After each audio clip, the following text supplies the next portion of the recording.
Yeah, number motherfucking 18. Yes, sir. Number 18. Yeah. So this is our barely legal first episode. Then. Yeah. We're 18, bitches. Yeah. That's right. right. We can fuck now, Zach. By God. It was a violation up till this point. That's right. It was what they call statutory. It was legal in Oklahoma. So this morning when you were on, because not many people know you're on when you're in the comments. On occasion, yeah. They don't know who you are. I'm fixing to out the fuck out of you. If you out me, I'll just switch to a different account. But I get, yeah, you could out me. So That's good. we were fucking around back and forth about your sister when it came to that Jesus, section. Were you? Oh God. Okay. Well, no bullshit. I I missed that bit. put, man, I feel it's kind of fucked up that he picked you over me. And Mike was like, that was a compliment to you. I was like, yeah, and no shit. The next one I put, yeah, maybe he realized that I would video us having sex and ask him to edit it. Right. Mike would be a gentle lover. I think you. I mean, I think you don't have me figured out. Yeah, at all. Okay. Shit. All right. Yeah. Maybe. So My job is to scare you in bed, Zach. That's right. You specifically. that comment scare me out of disappeared. Really? And I thought this motherfucker. Oh yeah. Okay. Because I put, now Zach's deleting my motherfucking comment. You did say that, and I was like, "Is he pulling my leg?" Like, I promise, I didn't do anything. And when I looked again, it said Google admin has removed your comment. Wow. we got Google admins watching the show now. Hey, hello, Google admins. Yeah. Hey, you fucks, let me cuss on the show. Yeah, that's fucked up. It wasn't even bad. Yeah. Huh? I put sex tape. That's what you said. Yeah. That was it. It's not like, Zach, if I'm fucking your sister and Right. choking the life out of her. When I'm, yeah. So I'm trying to make a snuff flick with your sister. Yeah. That's right. Yeah. Like you didn't even go there. Yeah. Oh, I was man. polite. It was a gentle sex tape. That's right. Like a make love, let's get famous. Like a late night Skinamax. Exactly. Not any kind of crazy shit. Yeah. So my wife is mad that I didn't ask you guys this. It's a kind of a riddle. I didn't ask y'all last week, so I had to write it down. If it ain't in my fucking show notes, I forget. Does it start with there was an old man from Nantucket? It's close. It's real fucking close. So here it is. If there is 99 dicks on the wall, how many of them are you choking on? Well, it's got to be a trick, right? How is this? Okay, hold on. So they're going to expect you to say none, and then there's something more to it. Right. How do I come out an asshole at the end of this? That's the question. I give up. I don't know.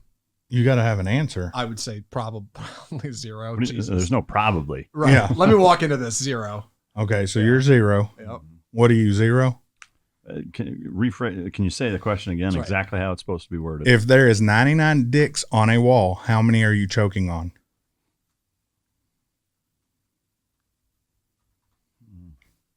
You know what? I'm gonna take the opposite approach. All fucking 99 of them. There you go. Okay, so you're a professional Okay. dick sucker.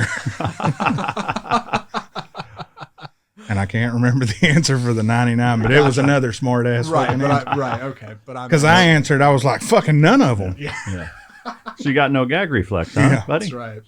Yeah. That's great. So I can't remember what it was. I was like, so what the fuck's the right answer? And Yeah. there's not one. Yeah. Well, so all 99, that means I'm not good at it, which means I don't have a lot of practice. It's Yeah. true. I mean, of the lesser of all evils, I think 99 is Yeah, probably you'd the rather best. choke on some I'd dicks. rather even the little frozen Little Smoky still make me gag. Yeah. Jack, what do you think? Yeah. Same here. Gagging all Zach, over. don't lie. You Vienna slap them sausages little and tear motherfuckers me with a up. toothpick No, right sir, up not on your me. cheek. You try to see how many you can fit in your mouth, don't you, you silly bastard? No. No. No. Look at me, Mom. It's a whole pack. That's right. I'm not a loser. Yeah, she was pissed. Did you ask him? No, I didn't fucking ask him. I forgot. Did you put it in my show notes? No.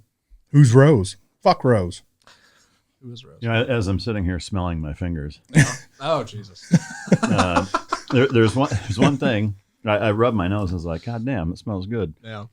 If there's one thing I can say that I like most about pissing at your house, is that in the guest bathroom, you still have Vanilla Bean Noel hand soap. Oh, yeah. And it makes me feel like it's fucking Christmas morning every time I piss in there and wash my hands. Sometimes I don't wash my hands. Well, I'm not going to lie. There was a sale at fucking one of them soap joints, and she bought a bunch of it. yeah. It's refreshing. So it's going to be Christmas around this In motherfucker July. for a while. That's not bad. roll with it. Yeah.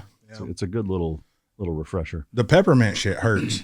I thought Especially I when was. you jerk off with That's what I was doing. I was trying to flavor it for her, in case she. it. Turns out, burns when I pee. I thought I had syphilis. Yeah. That's right. Shit fucking hurts. I was just jerking off with hand sanitizer. Yep. That does hurt.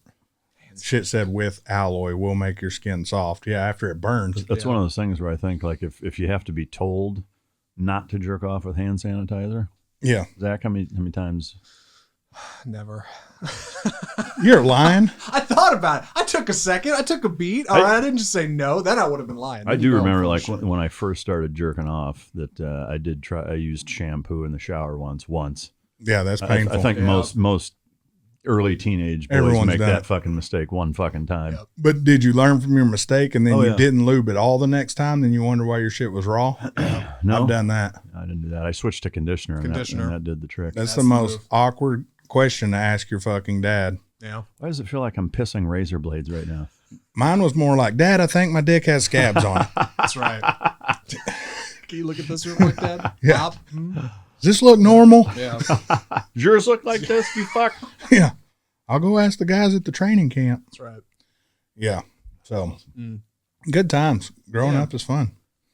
So that brings me to the, if you have to be told, let's get to this. Stupidity versus ignorance. Mm. I faced this Saturday. I haven't gone crazy in a fucking while, like lose my shit crazy. Okay. It happened Saturday. All right. What happened? I lost my shit. I had an employee, I tell him to do something. Tell him, do it just like this. Make sure it's working. You know, if you're doing plumbing, you want to know it's working before you tell a customer, hey, I mean, man, ideally. you owe us $3,000. Yeah. Okay.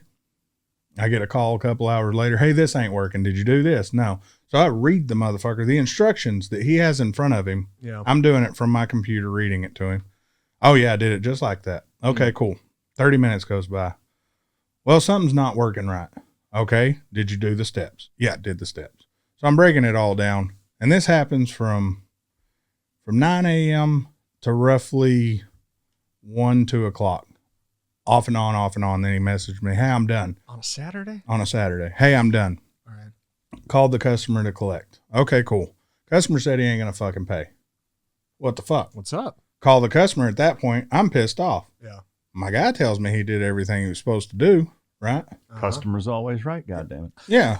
Guy, why ain't you fucking paying? Yeah. Well, I get over here, or I'm not there, but your guy tells me it's not fucking working. What the fuck? Why ain't it working? Yeah. I don't know. He says it's my fault. It's not working. My tech told you it's your The fault. customer's fault. It's not working. Yes. Ooh, okay. So then I have to call my tech, ask my tech, what's going on? Oh man, it's throwing codes. Why the fuck do you even call the customer? Yeah. You know, Wasn't you should have called me and we Right. could have walked it out. Well, I was on hold with customer service and tech support and I didn't want to wait. So I hung up on them, tried to collect and told the customer it wasn't working. He told you that? Yeah. Like Does he still work for you? he's coming to your house to do some work. So, That's good. I'm So- going to teach you a lesson. Yeah. as it goes on, you know, and I already got pissed at this customer as I'm thinking he's stiffing me on $3,000 fucking dollars, saying, Right. hey, I'm going to pull these fucking units out of your house. I had to apologize to the guy because my guy fucked up. My guy not only fucked up, but it made me fuck up, made me go out of my element. Dude, I lost my shit that day. I threw my fucking phone across the house. I haven't lost my shit. My wife, we've been together 3 years. Yeah. She's never seen me lose my shit like that. Man. Did you find your shit? No, You still lost it. it's gone. You get a new phone? No, hell no. This is a badass case by, I'm not going to tell you who till they give us some money. No, this motherfucker protect the shit out of it. Really? Yeah. Okay, well, Did real after the good. show, I'll be anxious to find out what that is. Yeah. Yeah. It was a good Well, fucking, a good editor would just edit that out. He could tell him on air. And then, yeah. That's a good point. So I'll tell you later. Okay. But I message Mike and it's like Mike's my bounce off when I'm having fucked up shit. Yeah. And same for if he has fucked up shit and I want him to let me know. But I wait. I think it was 7:00 that night. I was like, is there a difference between stupidity and ignorance? Because I think there is. I think you Oh, can't huge. fix stupid. You I've can't heard that. fix it. I've heard that before. You Yeah. can retrain ignorance. You can re-educate and that person can learn. You can't fix stupid. Right. It's impossible. Yeah, no, it's. I mean, to me, the only potential, and this is a heavy emphasis on potential, is that you can condition stupidity to not continue to make the same stupid mistakes. I've tried that though. Well, but if it's something where there's a caveat to that, if it's the same thing, Mm-hmm. and I don't mean the same mistake by like just fucking up employment wise. I mean like a specific The fucking same action. task. Yeah. Like when you install this water heater this way, here are the like. Yeah. You can condition them to not fuck that up. But when it comes to thinking outside the box or, adapting and overcoming, coming into a problem solving, using logic and reason. Like if somebody's legitimately just fucking stupid, that's what it is. Unfortunately. Yeah. If somebody's ignorant, and they just don't know, you can educate them if they're relatively intelligent or even somewhat intelligent. Yeah, you can fix that. Yeah. I think nowadays, I don't even know if it's as much stupidity as just they don't give a fuck anymore. Yeah, apathy is rampant in our society for sure. I mean, hell, I don't give a fuck. But it's different. If you're doing a job, you give a fuck. No. You at least pretend to give a fuck. I stopped pretending. Last year was the last year I was still pretending to give a fuck. Yeah. When COVID hit, that was my out. Fuck everything. That was my last straw. Like, I'm not even going to pretend to give a fuck. The last one. Yeah. Yeah, it's just, and what's fucked up, and I explained this to my wife. I think I've even told y'all on the show that I tell these people the same shit every other month. The same shit over and over. And it's like, dude, I didn't have to teach my kid to say mom after she learned to say fucking mom. Yeah. Boom. It was there. Say fucking mom? Yeah. Fucking mom. Fucking ma. Yeah. And I've asked my employees, can you even remember your fucking mom's name? Wedding Crashers gang. That's the best fucking part. Will Ferrell. That scene in particular is the best. That made the fucking movie. Yeah. Oh fuck. Yeah. Sorry. Go Will ahead. Ferrell's the shit. Oh yeah. We got to get him on here. I wish we How could. fucking cool would it be to have his ass on here? I think it'd be closer if we get him on mic drop. I think he'd be more entertaining here though. Yeah. That's true. For sure. Like any funny guest is going to be way funnier sitting in that fucking seat than they are across my desk. We need to get some more people lined up Zach, to be guests. I mean, what's going on? Why has Will Ferrell not been on here? How has he not reached out? It's a good question. How have you not tagged him? He doesn't do a lot of movies anymore, right? He's kind of. I don't think he gives a fuck anymore. Yeah. No, I will say I just watched a movie a night or two ago that he produced, either produced or directed, one of the two, and it was, I don't know if it ever even went into the theaters. I think it's fairly new. It's called Barb and Star. Maybe it's a few years old. I don't know. Oh, I think I've seen Is that that. on Netflix? Yeah, I think so. Where yeah. They're two Saturday Night Live chicks, Kristen Wiig and one of the other ones. Yeah. They're like from Nebraska and they go to Florida on a vacation. Dude, god damn, that shit's funny. Yeah. Really? It really is. Like I saw the preview and got roped into watching it, kind of reluctantly, but Jesus Christ, it's funny. And there's a lot of, you can tell he was a big part of it, like just his weird, goofy fucking energy humor. kind of. Yeah. Oh, it's fucking hilarious. That's great. He would be fun to get in here. Yeah, he'd be good. Yeah, because he's so fucking ad lib off the cuff funny that way. Yeah. We need some people like that. Zach, make that shit happen. make that happen. Good producer. Produce Will Ferrell for Turn me. turn some of those knobs and get him in. That's Yeah. right. Make that Can't you happen. green screen his ass in here or something? Start taking clips from fucking movies he was in? Slide him in. Yeah. Hell yeah. That'd be badass. Jesus. We do need to work on guests. Yeah. Someone was like, I'd like to get Joe Rogan on a show or a commercial. I was like, good fucking luck. Who fucking wouldn't? Yeah, Yeah. sure. The dude doesn't do any interviews. I mean, Yeah. other than the ones he conducts. Like he stopped doing it a long time ago. Yeah, he don't have to. though. Yeah, he's like, fuck everybody. I'll do the interviews when I feel like doing it, and everybody else can blow me. Yeah. I ain't mad at him. I dig it. I think I figured out because today I finished up the episode, which was weird because I was in there. Basically, what I was doing was making sure Zach did his job. So I was in there. What? Yeah, I hired him to do that. Great. Yeah. All right. I was in there for He wasn't there accidentally. Sting Yeah. operation.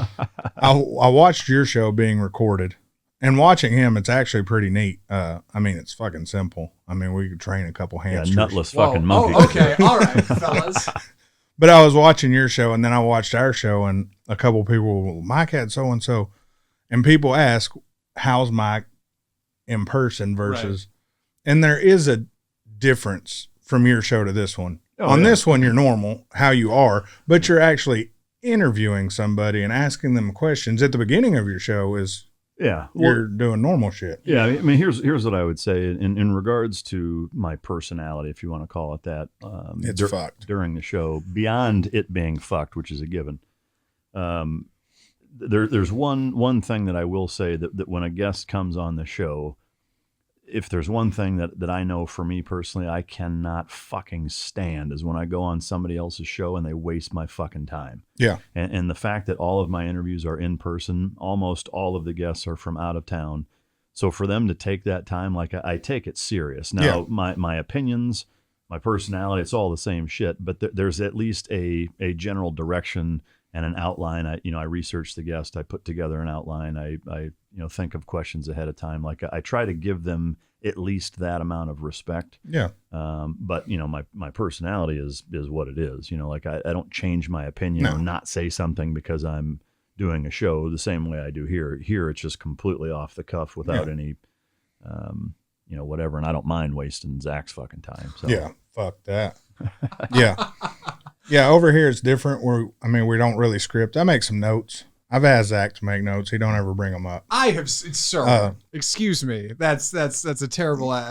That's not true at all. He's like last I'll time. send you notes. Do you guys use crayons? Is that a misrepresentation, Zach? No. That's pretty accurate. What do you think about Hooters? Yeah. Yeah. Right. My notes aren't great. They're coming along. All right. Yeah, I mean, I get the difference because when I interviewed you, yeah. I mean, we had talked, we've hung out, we'd done the other shit, but I interviewed him and I was fucking nervous because I actually researched him and shit. I figured out his net worth. Yeah. $17,000. Dude, I was so nervous. A dude had 17 grand. Yeah. In his pocket. In liquid. Liquid as fuck. Well, mostly liquid. I was nervous. The bad part is that was the first time I found out who his dog was. Oh, At that point, I didn't give a fuck about Mike. Now I only hang out with him for the dog. Yeah. Right. Well, and you finally petted him, too. Yeah. It only took a year. Fucking year. Yeah, fucking year. It's an accomplishment. I haven't done that yet. There you go. Well, you're not going Probably to. won't happen. Yeah. Probably won't happen. It's okay. PewDiePie. Yeah. The biggest YouTuber there is. His net worth is supposedly $40 million. Yeah, it's way more than that. Yeah. Oh, it's fucking like he was doing. He probably makes that a year on YouTube, right? He's making like 28 million a year or some shit. Like he's doing an interview and there's a Mike McCrowan or some shit's doing a lifestyles of PewDiePie. Yeah. And he's fucking watching it and he just starts laughing. $4 million. And he puts it down. He was like, I put all my money into houses, rent, and I mean, he has tons of shit. He just starts naming shit. There is one guy, and he does an interview. This like one of them guys who sketches all their shit. And PewDiePie said he got real close. And I want to say it was almost 200 million or some shit total. Because he's got fucking brand deals like crazy. People selling merch. His merch, once it goes up, in a day, it's gone. Yeah. You know, and it's everything. Like, oh, fuck, I'll buy 2 smalls to make a medium. Fuck it. You know, traditionally, like in at least the Hollywood system, child actors, they wash out after a while. Don't stick around. I'm really curious to see on a long timeline what happens to these YouTubers. It's gonna last. Like the Paul brothers, they're not losing a dime, man. Like they're doing great. PewDiePie, where's he gonna be in 30 years? You look at PewDiePie, you look at the Paul brothers, you look at people like Joe Rogan, who were here in the beginning. They invested their shit, turned it into other shit, made their shit where they're managing other talent, making 20% off their friends who they got them started YouTubing. Right. Yeah, to me, it's just like the music industry is that if they play it right and realize that their talent wave has a shelf life and they take what they make and instead of buying fucking Lambos and whatever mansions and shit is that they put it back into business and invest it in whatever that, to me, it's no different than lottery winners that, win $120 million and 3 years later fucking broke. To me, being wealthy is more of a state of mind than it is anything else. Yeah. If you don't manage your money properly and, don't think of it from a long game standpoint, like you're always going to be living fucking paycheck to paycheck and just beyond your means. And it's just always going to be that way. Right. But yeah. And I mean, that's what, like you said, all aspects of it. If what we have kicks off, gets going, we're going to invest in other shit. Yeah. I mean, pro athletes, same thing. Like you see it, like the ones that 30 years later are fucking, rolling in money, took the money they made when they were making it at their peak of whatever their talent is that again has a shelf life, which popularity generally does, with the exception of a few A-list actors that, the Tom Cruises, the fucking De Niros, whatever, that last decades and are always popular. But most athletes, entertainers, musicians, fucking whatever, like, they've got that few years or maybe upwards of a decade where they're really famous, really popular, very wealthy. And, they either are smart about their money during that time and know where to put some of it. I mean, you got to enjoy your life and spend some of it to fuck off, or what's the point? But, to me, that's what separates, people that make it in the long run versus those that don't, is their mentality about it. Yeah, and we've talked about that. Yeah. I don't know about on the show, but a lot. Yeah. Rich versus wealth. We talked about it on the show. Yeah, and I want to get to wealthy, not not rich. I think rich is easier to come across than people think. I mean, to make $1 million isn't as hard nowadays as people put it out there, if you have the work ethic. Yeah. I mean, I know from experience, I know I can make and spend $1 million in a year easy. Right. Like it ain't shit. By the time, I think I looked at my wife my first year in business. Hey, did you ever think you'd make $1 million? No, I can't wait. I was like, well, we did. Yeah. And then we spent 1.2. So, congratulations. Yep. Yeah. We were rich and broke all at the same time. Mm. But I mean, when you're making money and you have overhead, you can make $1 million. But if your overhead is $960,000. yeah, you didn't do shit. Yeah. You broke even. You're running a business, whoop-de-doo. Then you're working for yourself. It's not profitable. The way my shit's going this year, I'm going to be fucking paying them motherfuckers to work. Yeah. I mean, to me, the key is once you scale it to that point, is then, okay, now, like, let's use the $1 million figures, that you've got $1 million to work with. Now it's about streamlining and becoming more and more efficient, so that revenue stream, that whether it's $1 million or even if it grows, is that if your margin grows, Yeah. then that's when the game changes. Which we had to talk about that a couple of weeks ago. Yeah, I mean, that's and really even you try to reach through the phone and slap the shit out of me. Well, not me, my customer, but yeah. And But yeah, I mean, that to me, that's the key with it, is the more efficient you can be, because everybody, has a finite amount of time. So, we all three have 24 hours a day. And so if you're, and you can only work so many hours a day. So if you're getting the most bang for your buck and the most juice for your squeeze, so to speak, then that's what's going to get you, to where you're actually making real money, as opposed to spinning your wheels. And I know for both of us, I mean, for several years, a number of years in business, I just didn't know any better. Yeah. I mean, I was making decent money, but I didn't know how to maximize it, and I was very inefficient, and a lot of expensive, hard lessons learned over the last 12 years, that have taught me how to be better. And you can always be better than you are, but to me, that's really the secret, because then it just kind of, it's that self-licking ice cream cone kind of thing that, that leads to other opportunities that you maximize and become more efficient. And then you put that into other things. And, if you've got, 4, 5, 6, 7 fucking healthy revenue streams that are all kind of feeding off of each other, then that's when the fucking game changes. Yeah.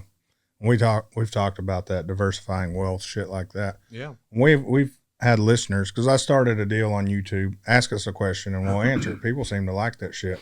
And a lot of them, when you're starting a new business, what's the first thing you can do? The first most important thing I thought, and you can correct this, was getting a CPA and a good lawyer. Mm-hmm.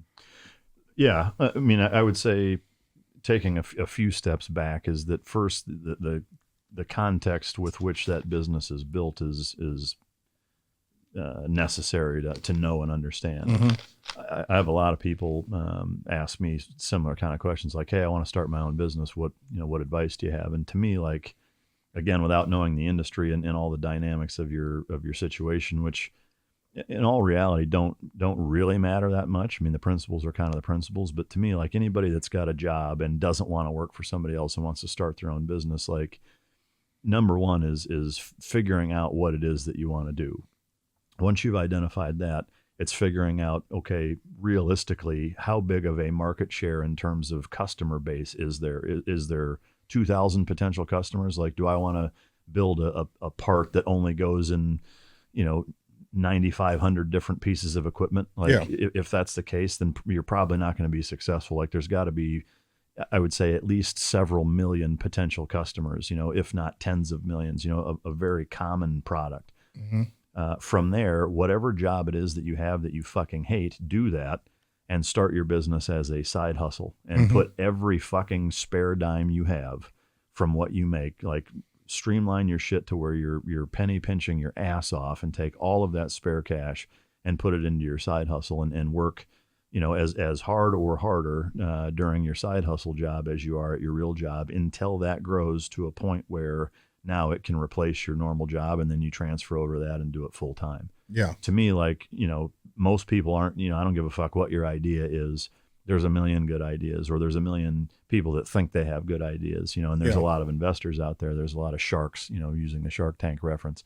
Very, very few of those people are going to give somebody with just a decent idea any fucking seed money if you haven't proven two things. Number one, proof of concept that it's a good idea because you've put the time and money into it. And then two, that you have proven, that you are willing to work your ass off as a side hustle or second job to say, I believe in it this much that I've put my own fucking money for the last 2.5 years working, through the fucking night while I'm going to work at some other shit job I don't like, to prove that this is a good idea, and B, that I'm dedicated to do it. Like because people come to me sometimes, not that I'm a fucking shark or even close to it, but they're like, hey, I've got this business idea, in terms of thinking of investing. And to me, like if you can't say those two things right out of the gate, like I have zero interest in hearing the rest of it. Like, how long have you been trying on your own to do this? Well, I haven't. Well, fucking come back in 2 years when you've been breaking your fucking balls, and then we'll see where you're at, but that's my take on it. Yeah. And the question is, are you willing to lose everything to gain what you want? Do you guys have like because you're both entrepreneurs, either of you have like a mentor, business coach? I mean, that's always something people say. Yeah, I failed a lot. I mean, I would say I've had tons of them, in that, several of my friends that are doing the same things, or not, that are veterans that have gotten out that I'm, still in touch with.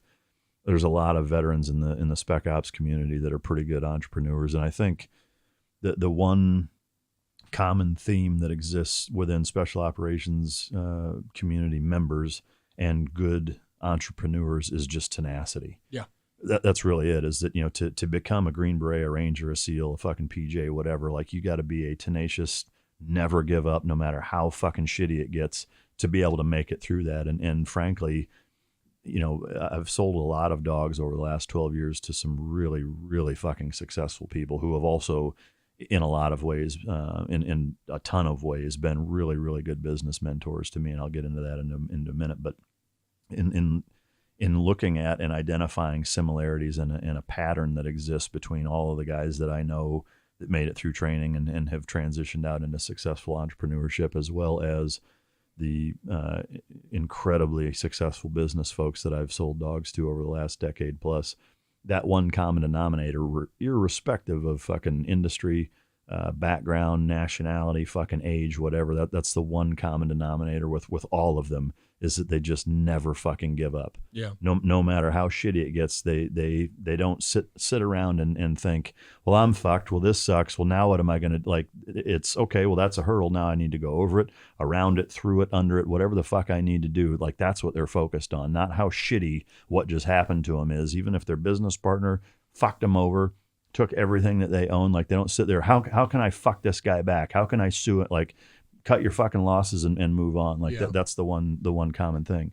On the entrepreneurship mentor aspect, I've also been, I would say, enormously fortunate in the customers that I've had over the last 12 years. Again, all walks of life, all nationalities, all socioeconomic backgrounds, all different types of industry, levels of wealth. Some, multi-billionaires, some, worth, a few $1 million, but and everything in between. All of them have very, very valuable lessons that just in turning the dog over and maintaining a relationship with them, bouncing ideas off them and just trying to pay attention to, what they're doing, what they have done, what they did to get to where they're at. I've learned a ton, in by doing that. So I've just been really, really lucky that way. But to answer your question, I've had a fuck ton of business mentors. You don't think you've had any, Matt? I mean, you've had people who taught you skills. Listening to Mike, I would say the first plumber I ever worked for, because he quit school in 8th grade, and this dude's a multimillionaire now. He owns one of the biggest plumbing companies in Dallas. Yeah. And then, not to kiss ass, but I mean, Mike's taught me more in the last year of shit. And then, hell, the business idea, he mainly came up with it. We're riding around. I think it was the first time we went to pick up a dog. We were talking. He's like, "What are you passionate about?" And I was like, "Cars. How can we make money doing cars?" Like, well, I don't fucking know. And we drove, we do our thing, we pick up the dog, and then we're on the way to Houston again. And then we're just sitting there bullshitting. I'm kind of talking to him about something I got going with one of the cars. And he's like, "Well, why don't we do this?" I'm like, huh. Google search. Huh. And I think that ride and the ride back, we pretty much formed a partnership and fucking started kicking that shit off. But I mean, we talk about it all the time, and I'll vent to him about, hey, this shit's coming up. And Mike's always good about, well, fuck, just let me know what I need to do. I'll do it. And my words to him almost every time are, no, fuck that. I'll figure out a way. Right. Because he's probably figured out, I won't ask for help. I mean, he won't even take it most of the time. No. Even if I like, hey, let me help you, nope, fuck off. Like, no. Okay, well. But it's that I've failed before, and I feel like asking for help sometimes I'm at a failing point. Now if it's to the point to where, fuck, my wife's leaving me, I got to buy this bitch luggage. Say, bro, you got $200 so I can buy this bitch some luggage? Yeah. Well, so here, hold on. Yeah. I mean, here's the thing with that though, is that's one of the most, important lessons I've learned, because I was the same way, and to me, being able to take your ego and shove it in your back pocket is crucial. You've got to ask for help. It's important to not just be willing to, but knowing when to. Now, as with everything, there is an asterisk by that of saying, like, you can't be the guy that's constantly saying, hey, bro, can you get, can I help me? You can't be Don't that cry either, wolf. or people are going to be like, dude, fuck off. Yeah. Because you're that sponge that's always asking. But, and that's a skill set, I think, in and of itself in some ways where it's really understanding, again, some of it boils down to learning how to be efficient and streamlining your shit, but knowing when you need help and when to ask and the right people to ask, because it is important. I mean, myself included, I sure as fuck didn't do it by myself. Like I said, I had a lot of business mentors. I've had a number of employees along the way, some good, some bad, but all of everybody that's ever been involved in my life, business wise, professionally, and even in some ways, or in some regards personally, have contributed to where I am today for 1,000% sure. And that's the case with everybody. Yeah. Now ultimately, whoever is the business owner, like, that responsibility, and we've talked about this, is ultimately on your shoulders. There's no employee or mentor or anybody else that at the end of the day has to answer, to the bill collector, to the fucking employee that does, that you don't have fucking payroll for, whatever, like, that stress is yours and yours alone. Yeah. And that's why, when you get to that point, then, to the victor goes the spoils kind of thing, is that, that's why the people in those positions, get to do the things that they do, because ultimately, like, that stress, because when it goes bad, guess what? The employee can bounce. The mentor can be like, shit, sucks to be you, bro. I'm going to go focus on my shit. Like, like, ultimately the buck stops with you. And that's different. If you've never been in that position, and I can say this from having been, an employee and then being the employer, you don't know what that's like until you're in that fucking position. Just plain and simple, you don't. It's kind of like being pregnant, like before you're a father. People can explain to you what it's like being a dad. Like, you don't know what it's like until it's 2 a.m. and you're putting fucking, diaper rash cream on a fucking bloody asshole, right? I mean, like, you just don't get it. Zach? That's a real thing. I agree. I think it's hilarious, actually. But yeah, I mean, so, like... Yeah, an employee don't know what it's like to, fuck, payroll's due, we're $800 short. Well, fuck it, I won't pay y'all. Yeah, like, that's not going to work. No. Right. You fucking looking at your personal credit cards, your savings accounts and shit like that, pulling money, moving money. Then the employee don't see that. Yeah. Right. I mean, or the fucking times where you can't sleep. Oh yeah. Because you're trying to figure out how the fuck you're going to make things work. I mean, how many nights have you had like that in the last decade? Oh, a lot. I mean, I still have them. Yeah. I mean, so do I, especially with the shit you have going, the shit we have going. And then my normal day to day, fuck, I'll wake up at 3 a.m. talking about, fuck, I forgot to do this. Yeah. I'll make a note in my phone or I'll go to the computer, do it real quick. And it's like, fuck. And then you're awake. It's like, shit. Yeah. You know, but hell, last night I locked one of my corgis in the closet because I woke up early, went to go to my computer. That motherfucker was in there till 9 this morning. Oh shit! Luckily, it's a big closet. All right, Matt admitted to animal abuse on the show. This is the episode right here, officer. That motherfucker was sleeping on pillow. Didn't make a sound. Really? I mean, usually if I yell for him, he's making fucking barking noises, whining. Like this motherfucker escaped, like Alcatraz and shit, you know. And I go open the closet door because it's the only door I hadn't opened. Right. And that motherfucker just looks up at me like, "What's up, bro?" Imagine if you could get sleep like that. It's like a Mission Impossible Yorkie. Yeah. It's like, fuck. But yeah, I mean, 100%. And I don't turn down the help when you offer it as oh, fuck you, I'll figure it out. It's usually I have a way. And if it gets to where I don't have a way, that's when it's time to be like, hey, I need help. No, I mean, I'm right there with you. Yeah. I mean, my wife today, like I said, I just have a bunch of shit that's my part that came up. And it's like, fuck, I got to figure this shit out. Yeah. Which I will. And he's like, oh, fuck it. I'll handle this. Just let me know. And I'm like, fuck that. And my wife's like, I'll give you money. We don't share bank accounts. Yeah. You know, she makes well into 6 figures and my ass makes $42,000 a year. Like, fuck that bitch. Goddamn sugar mama. Now I know who bought this house. Yeah, all right. She's actually, this one's mine. The new one's hers. Okay. And you can tell 42,000 what she makes. Damn. But yeah, I mean, I always try to figure it out. But if it's ever to the point to where you have to swallow your pride and be like, fuck, I do need help. I'm going to ask, but I'm going to ask the right people. Yeah. Right. You're not going to sink. That's for sure. No, I mean, but like you said, if you ask for help and then, because some people that do invest or loan you money will be like, hey, can I see your books? Yeah. And then they look at your books and they're like, well, you realize you could have made payroll if you didn't go to Amazon. You didn't go to Kroger. You didn't go to Texas Roadhouse. You didn't do this. You didn't do that all this month or last week when you could have fucking made your payroll. Yeah. And it's like, you know, and there are people, I've had people ask me, hey, you want to invest? Yeah, sure. Show me your books. Mm-hmm. Why? No one else asked for that. Right. And how much money do you owe them? Well, fuck you. Yeah. If you can't show me your books, fuck you. Let me see your 5-year forecast, please. Yeah. But I mean, I don't want to be the guy that cried wolf, you know, out here doing some of the shit I do and be like, hey, I need help. Then you help me. And it's like, hey man, you know what? Where I asked for 2,000, I really needed 4. Yeah. Right. You got 4,000, you know, I only want to ask when it's needed. That way it's not overdone. Right. And a favor's meaningful, especially to an entrepreneur. Like when you're asking somebody for help, it's because you fucking need it and you know that matters. And like, it's, you know, it's a big thing. Asking a bank, I ask them, all them hoes for money. Say, bitch, you got some money? That's right. No offense, Brian, if you're listening. Y'all got some of them lines of credit? Yeah. You got that line of credit, bro? Tyrone Biggums, yeah. But I mean that, like you said, that is important, knowing when to swallow your pride. And I mean, I've been that guy where, and I'm sure you've had these companies call you, hey man, you want one of them loans? We got a loan, $40,000. We only take X amount of dollars out of your pay every day. Yep. And then you add it up and it's like, that's not, say man. It's $110,000 loan. Yeah.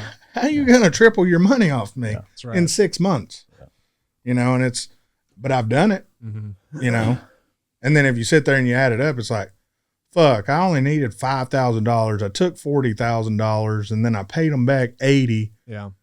I could have figured another way to get that $5,000 and not paid $80,000 for it. Mm. But to me, that's kind of a lesson learned type deal too. Yeah, for sure it is. I mean, if you find yourself in that position, you know, I guess identify the intelligence of the mistake and saying, okay, I don't want to ever be in the position. I don't want to put myself in the position where I have to borrow 5 and it's going to cost me 19 to pay it back. Exactly. Know? So yeah, I mean, and I've had plenty of fucking business lessons that were very painful. Yeah. And god awfully expensive, you know, but we both had business partners that fucked us over. Yeah. But that's how you not make that mistake again, you know? And the biggest thing again is just keep at it. You know, like for anybody out there listening, number one, just fucking do it. Like stop thinking about it and plan it. Like just do it. Like, because at some point you're just going to have to fucking do it. And you're going to make mistakes. You're going to learn the hard way. You're going to lose money. You may even fucking go broke, but you know, it's always better to look back and be like, well, I tried, I did everything I could and I just couldn't fucking make it happen than to sit there and think, I wonder if I would have done this if I had tried. Like, fuck that, you know? So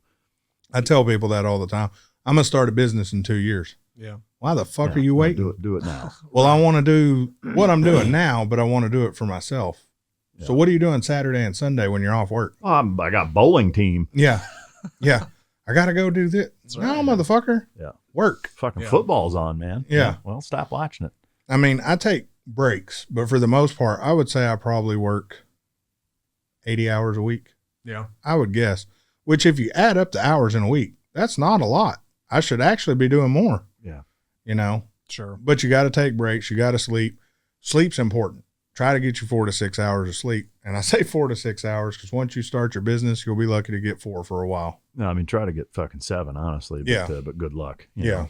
It's hard. It's stressful. Yeah. But it's worth it. For sure it is. I'm sure you're the same way. Like, to me, at this point in my life, there is no fucking way I could work for somebody else. Like, I would camp the rest of my life before I'd go work for somebody. Oh, yeah. I'd go to one of them fucking parks and just fucking live. I'd pull my truck up with a fucking tent and just, be in like fucking Bureau of Land Management land or fucking national park. I mean, I'd be just off the grid, whatever, before I'd go fucking answer to some other fuck stick. I just wouldn't do it. Yeah, my wife's asked me, what could you make working for someone else? About 3 times what I make now. If I got out of plumbing and went into sales, I can make a lot fucking more money. But it's not as much fun. Well, it's not. And I can't tell, say I'm working for Billy over here. Can't tell Billy, I really want to go look at a car today. Yeah. You can go at 4 or 5 o'clock. Bitch, it's an exotic car and they close at fucking 6. Fuck you. Yeah. This is going to take time. Now, I can look at myself and be like, you know what I'm going to do? I'm going to go look at a car today. But yeah, the thing that I've noticed is that when you only have yourself to answer to, you find out very quickly who you are. Yeah. Most people, like everybody I know that's successful as an entrepreneur, holds themselves to a higher standard than anybody else would. Mm-hmm. They self-govern in that way, and that's I think a key component to being successful too. Is that just like with you, like there's times where I fuck off. There's times where obviously, like the stuff we talk about on the show, there's things that I buy that are completely fucking unnecessary. Yeah.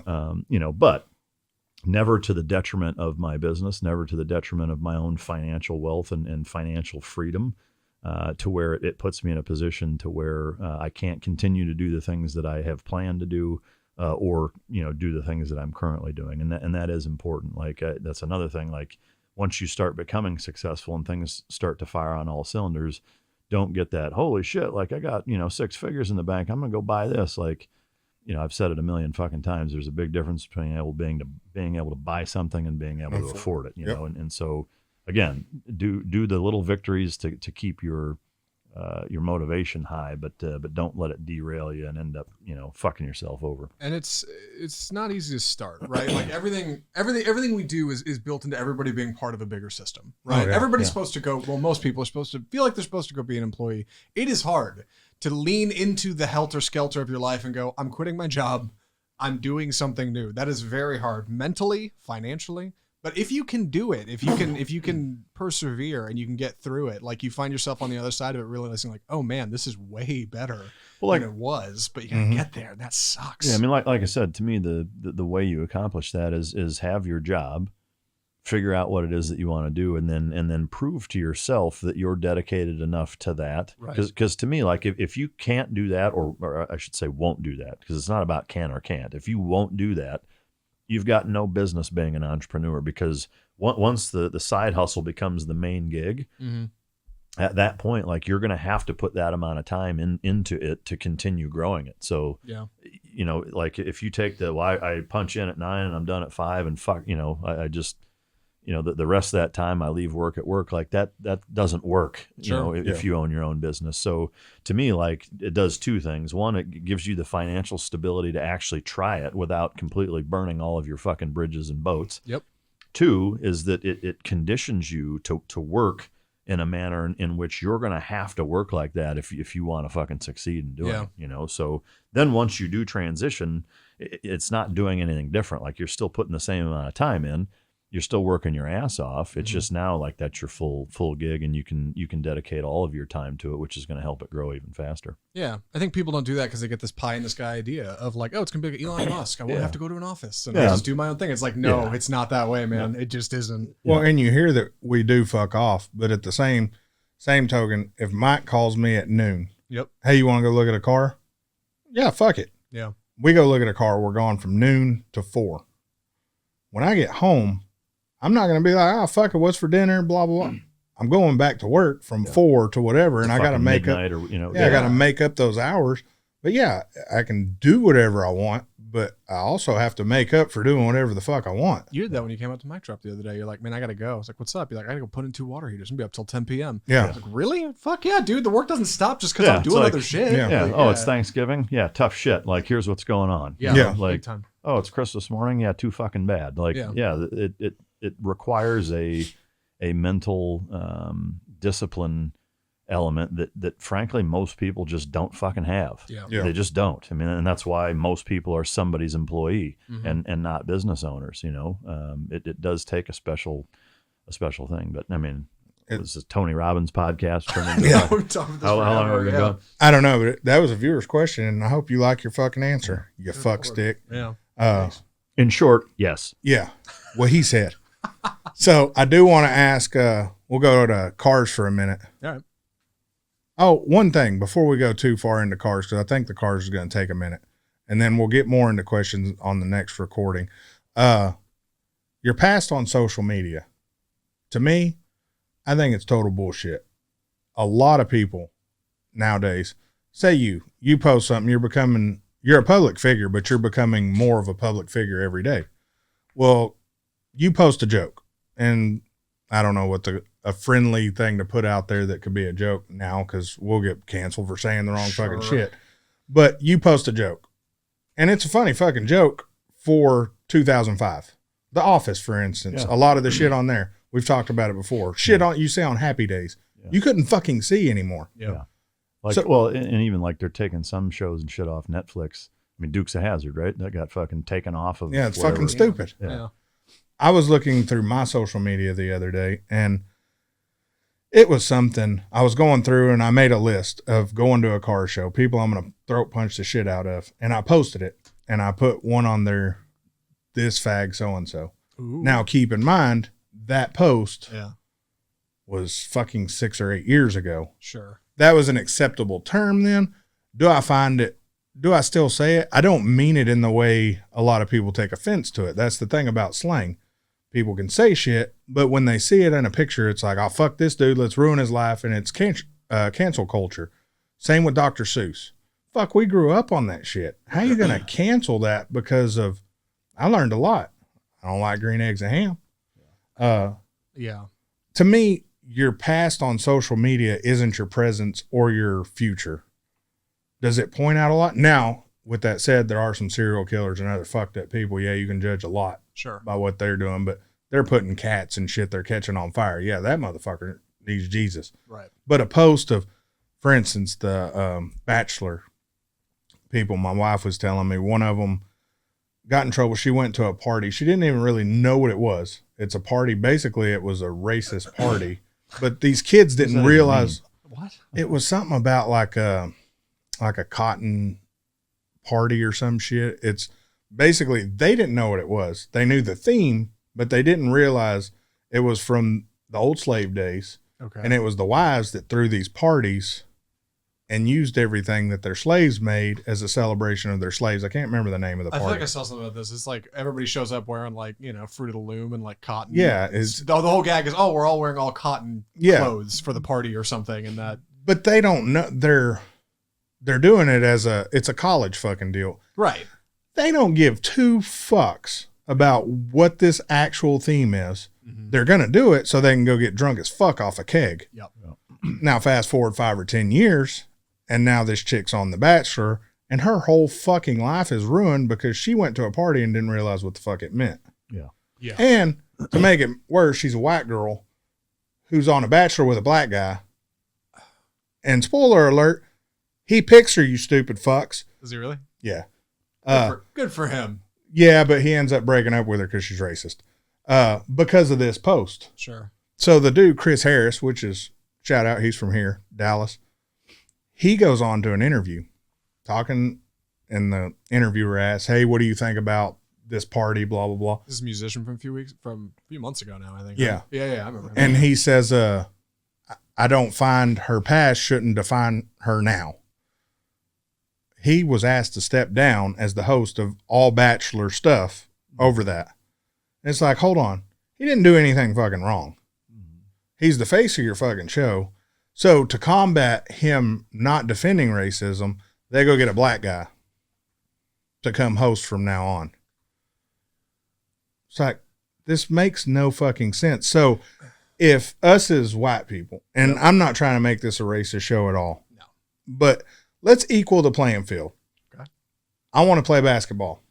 Everybody's about equal rights. Yep.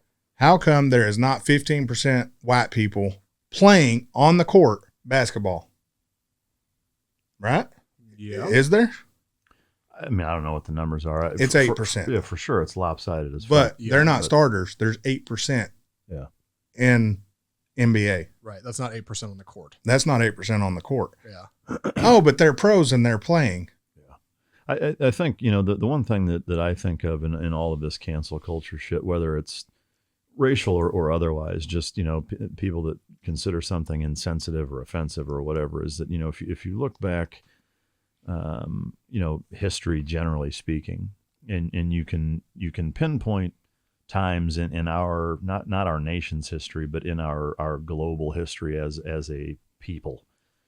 And I can't think of a single time where the individuals who were doing the censoring and the book burning and the banning were ever the good guys. Yeah. Ever. Yeah.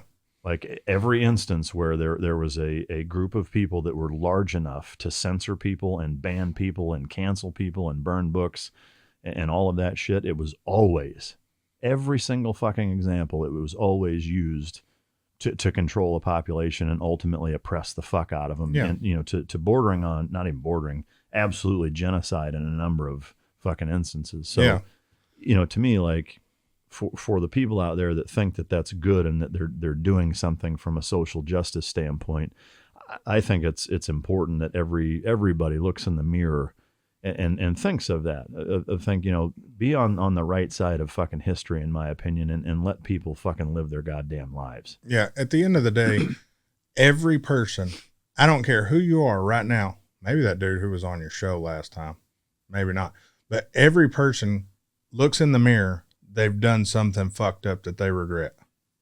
Whether it's racism, whether it's putting the wrong picture up, whether it's videotaping sex, which is very fucking fun to do. But you never know where that shit ends up. Regret. The biggest lesson, I think it was my grandmother. Every time you point your finger, there's 3 pointing back at you. Mm-hmm. Yeah. And we forget that as people. So don't think I was making this about race in any way. I was using it as an example. It's not racist. I don't think I'm racist. I don't think Mike's racist. I know Zach is. God damn it. It's okay. Y'all haven't seen Zach. No, but none of us are racist. And I guarantee we could sit here and we could do a ton of shows on racism and dumbass shit for cancel culture. I don't know why I can't say that shit right. Well, but it's fucked up. It is fucked up. Yeah.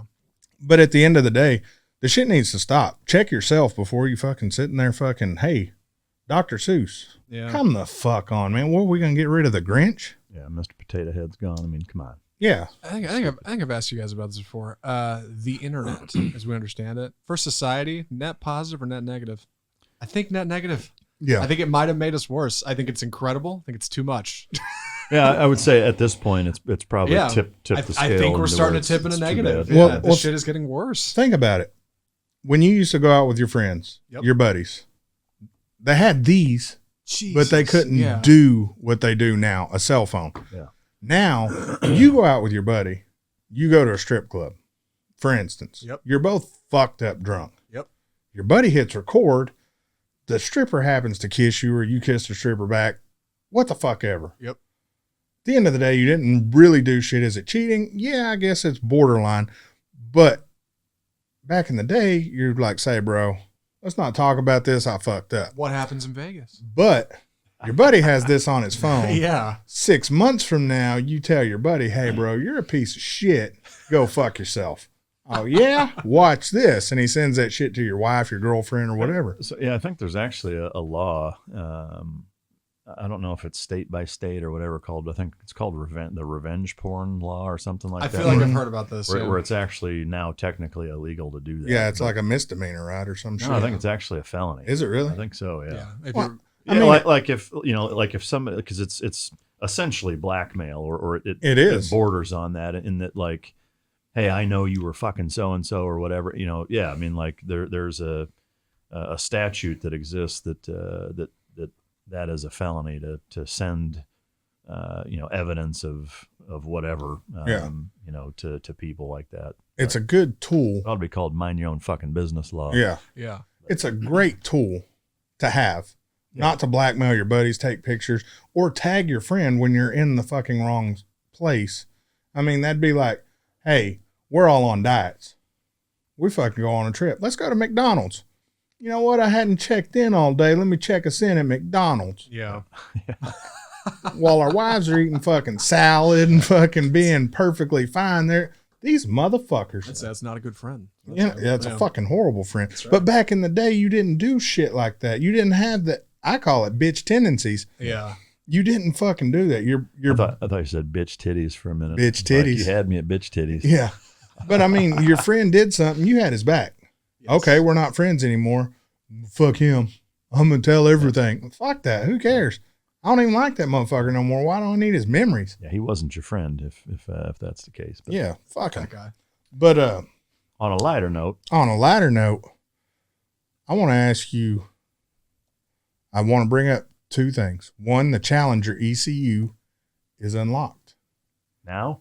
It will be unlocked, and it goes up to 155 miles per hour. Damn, that's fast on that bike. Yeah, Lloyd's unlocked it, and in 2 weeks, it'll be available to the public.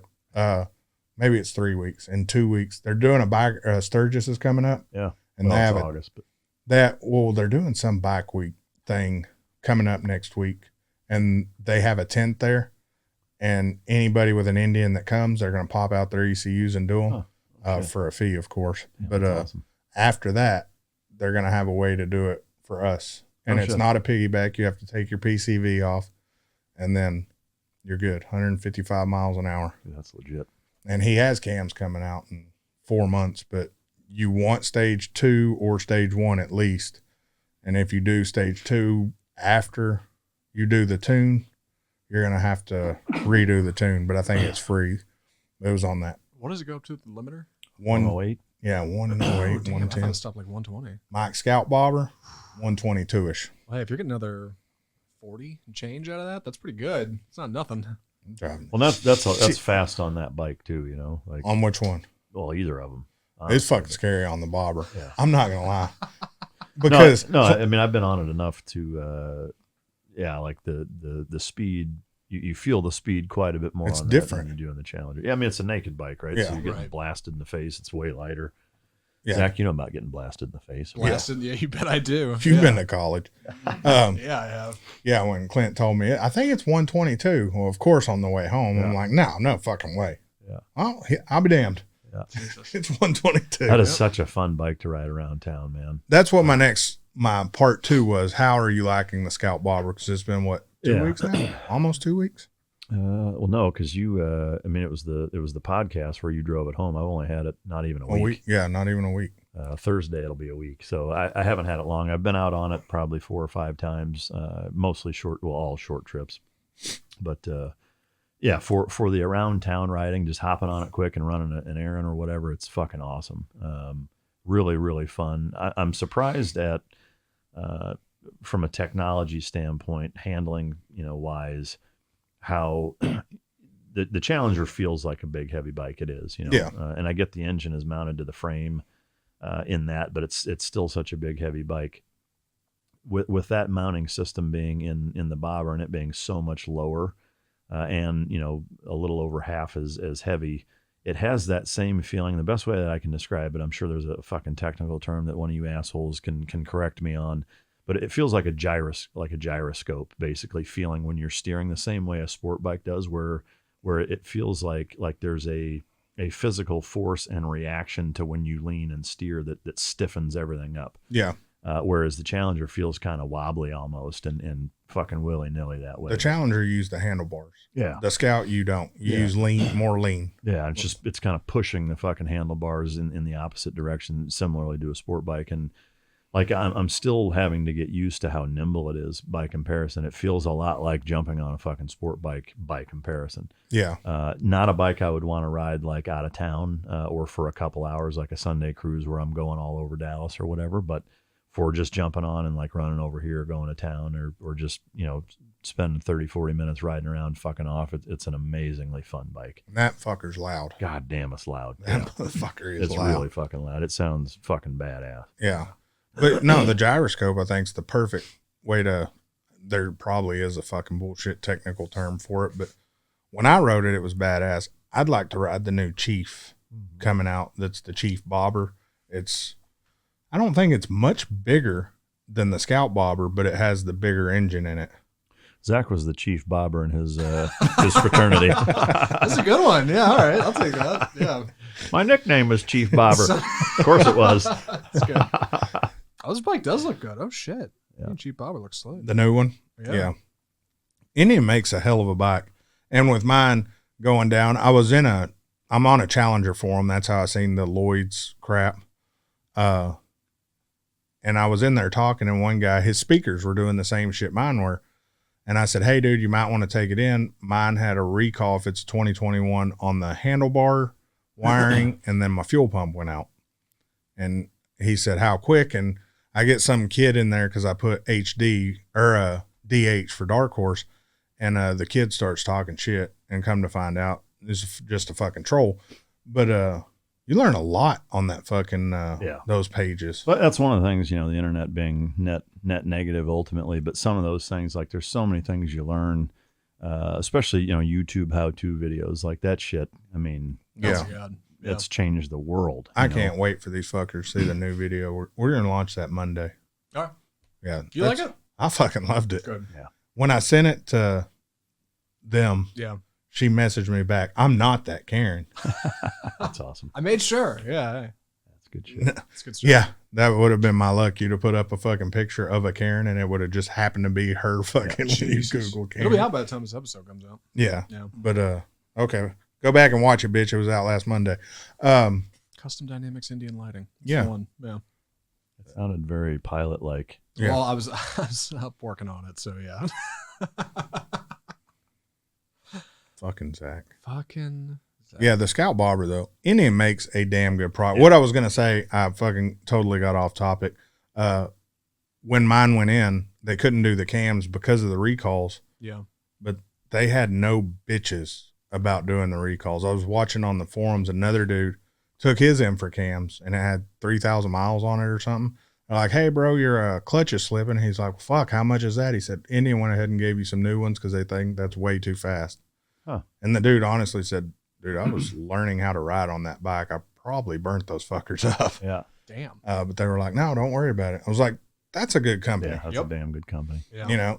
They could have bitched about anything on mine, been like, hey, man, you pulled the tank off. Yep. So your fuel pump went out because you did something wrong. Yep. They didn't. They're like, no, man, we got you. Don't worry about it. That's awesome. Yeah, that's cool. Do you get your battery issue figured out? That's what the issue was. Oh, okay. There's a bad wiring deal through the handlebars. That's a recall thing. Yeah. That's and then awesome. the fuel pump went out. Yeah. They don't even know why. Like Mike don't have a fuel pump issue. Mm. But mine was like on the way up there. My prostate's not swollen either. So. Yeah. Mine could be. What fuel Mine pump? could Which be. fuel pump?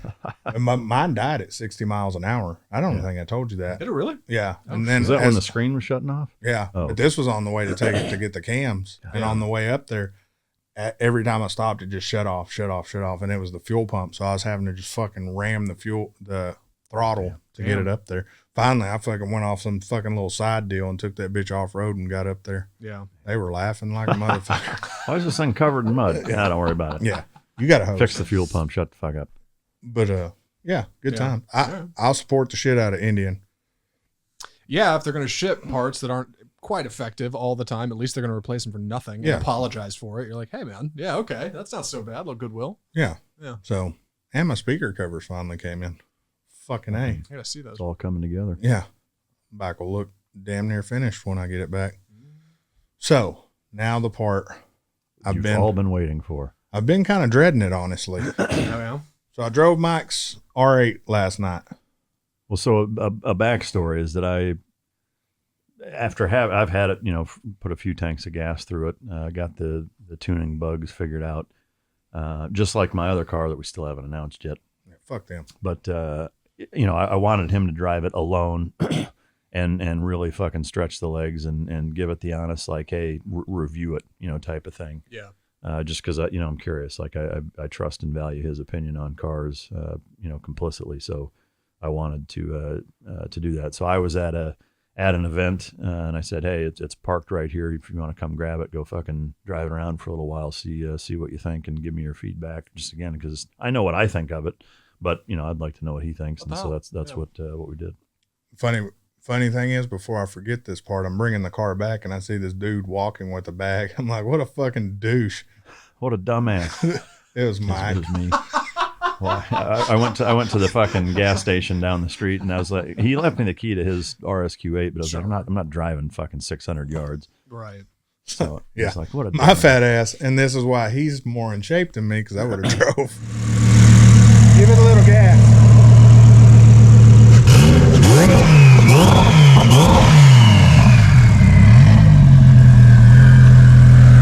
That's Mike's R8, guys. So, many of you guys have wanted to see it. So this car is a monster. Get a little bit of talk of Mike about it, and then I'm going to do a walk around, and then during the show we're going to talk about the car, my driving experience, and I'm sure Mike's going to talk about his. He owns the car. I'd hope he would. In terms of everything that's been done to it, I originally bought it stock. I put a VF engineering supercharger on it. First, put a few thousand miles on that, enjoyed it. Just wanted a little bit more in terms of power, so I sent it to Sheepy Race out in California and had them put their Stage 2 E85 twin turbo kit on it, which brings it up to right around 1,200 wheel horsepower. The VF kit puts it at about 640, 650. So literally right at twice as fucking fast. MV forged wheels, bigger rims, as well as Toyo 888s for better grip, and they're 10 or 15 millimeters wider than the stock tires too, which certainly helps with grip as well. I did a cat cutout / delete, etc.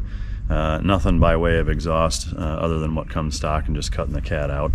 I did the billeted intake manifold, which I think is 1,000% unnecessary for the 1,200 option. I did lower it also with coil springs that bring it down not quite an inch, close to about an inch. Between that and the bigger rims and wider tires, it for sure grips better, handles better, and just rides a little bit more accommodatingly when you're really getting after it. In terms of driving it, it definitely changes the personality of the car. If you like that naturally aspirated feel that it comes with stock, or even with the supercharger. That's one of the things I really liked about the supercharger, is it didn't take away from the personality of the car. This, you definitely have that difference, a low end lag, but when you're at 4,500, 5,000 RPMs, it doesn't really matter. It absolutely turns into an absolute fucking beast at that point, and is really fast. Given the amount of power, it's still really smooth considering, or for how much power it is, but it's just a great car overall. Still pretty reliable. I haven't had any issues with it, other than a couple of bugs tuning wise. Nothing mechanical though, and those have all been ironed out through a couple of iterations of just making sure shit was good. But one of the nice things in terms of how it's set up, the cruise control stock is what gives you the ability to change horsepower range from 800, 900, 1,000, 1,100, and 1,200, as well as a rolling anti-lag, where if you pull that stock back,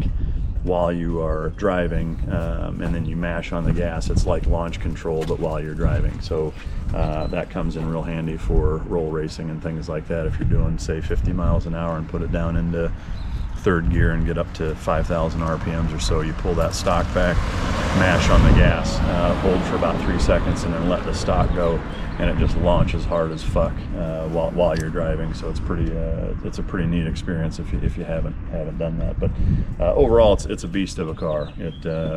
It's absolutely fast.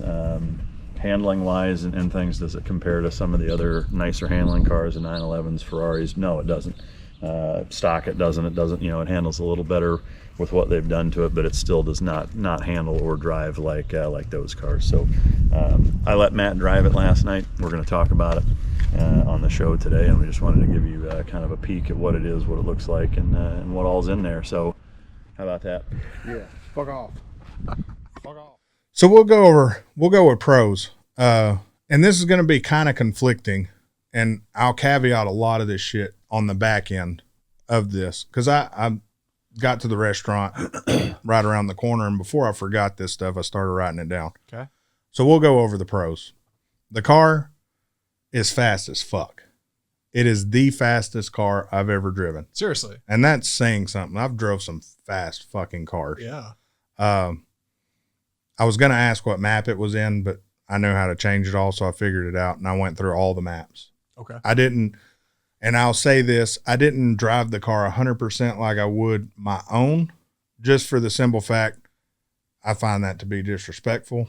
I did drive it to 95%, and I did give it full throttle, but I never got it close to red line. I did do the rolling anti-lag, which is pretty fucking neat, honestly. That's basically, and we got a clip we'll put in here of Mike explaining some of the stuff on the car. Probably put it in before this, I would say. But the rolling anti-lag's fucking amazing, honestly. Straight line speed, I would say 100% the fastest car I've ever driven. Is there faster cars? Yes. There always is.